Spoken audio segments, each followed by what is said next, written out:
வணக்கம். அன்பார்ந்த இணையதள நேயர்களை www.qcrc.in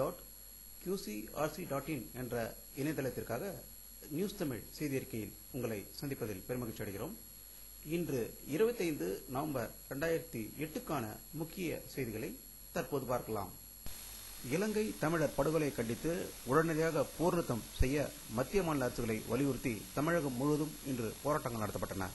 இன்று சென்னையில் நடந்த ஒரு போராட்டத்தில் சென்னை சென்ட்ரல் ரயில் நிலையத்தின் முன்பு சாலை மறியலில் ஈடுபட்ட தா பாண்டியன், இந்திய கம்யூனிஸ்ட், தேசிய குழு உறுப்பினர் நல்லக்கண்ணு, மதிமுக துணை பொதுச் செயலாளர் மல்லையா சத்யா, தேசியவாத காங்கிரஸ் மாநில தலைவர் திண்டிவனம் ராமமூர்த்தி, புதிய தமிழக கட்சி தலைவர் டாக்டர் கிருஷ்ணசாமி உள்பட 500க்கும் மேற்பட்டோர் கைது செய்யப்பட்டனர்.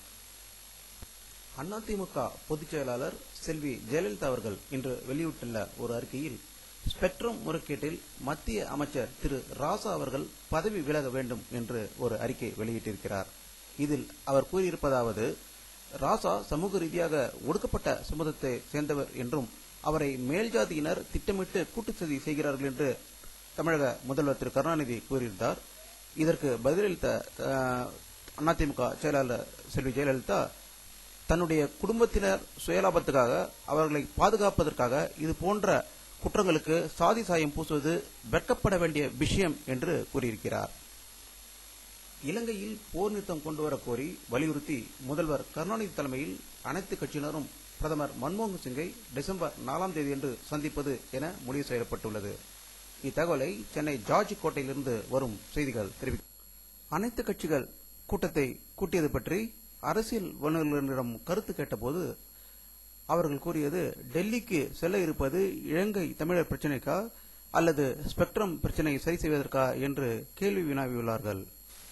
சத்தீஸ்கர் மாநிலத்தில் நக்சலைட்டுகள் நடத்திய குண்டுவெடிப்பில் மறுவாக்குப்பதிவு பணியில் ஈடுபட்டிருந்த காவலர்கள் 5 பேர் கொல்லப்பட்டதாகவும் இது ஒரு பாலத்துக்கு அடியில் வைக்கப்பட்டிருந்தது என்று சத்தீஸ்கரிலிருந்து வரும் தகவல்கள் தெரிவிக்கின்றன.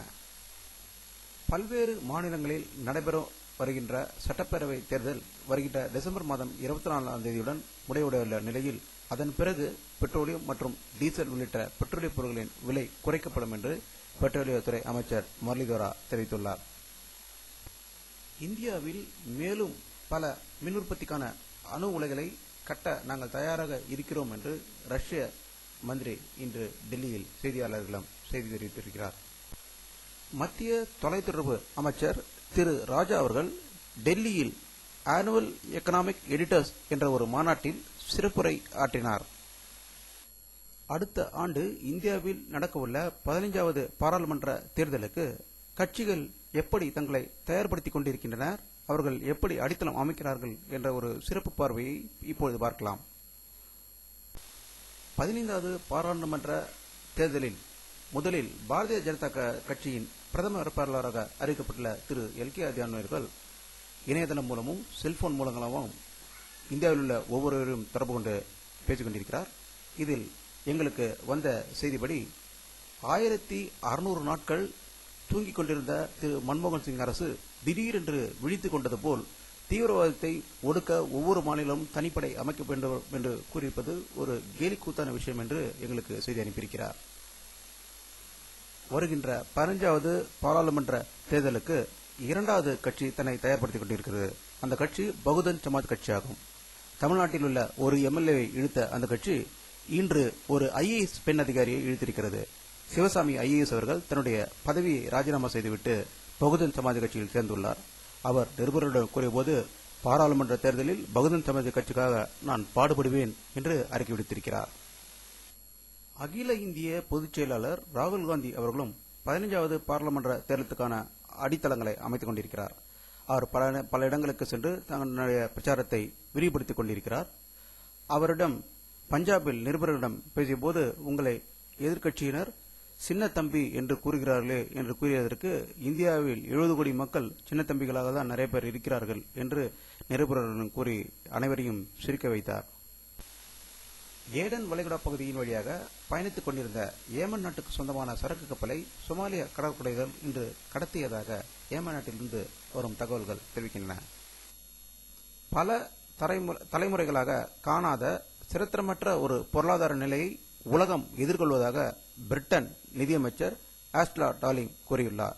இதற்காக பொருளாதார மீட்சிக்காகவும் பிரிட்டனில் வரி குறைப்பை அறிவித்துள்ளது. நியூசிலாந்து நாட்டில் மிக பயங்கரமான பூகம்பம் ஏற்பட்டதாகவும் இது 6.0 லிட்டர் அளவுகோலில் பதிவாகி உள்ளதாகவும் நியூசிலாந்திலிருந்து வரும் தகவல்கள் தெரிவிக்கின்றன. வானிலை அறிக்கை 25 நவம்பர் 2008 பிற்பகல் 1:30 மணி அளவில் எடுக்கப்பட்ட இன்சாட் புகைப்படத்தை தற்போது பார்த்துக் கொண்டிருக்கிறீர்கள். தமிழகத்தில் அதிக மேகமூட்டம் இருப்பதையும் சென்னைக்கு ஒரு அடர்த்தியான மேகமூட்டம் உள்ளே வந்து கொண்டிருப்பதையும் இதனால் தமிழகத்தில் தொடர்ந்து மழை பெய்வதற்கான வாய்ப்புகள் அதிகம் தருவதை இந்த படத்தில் காணலாம்.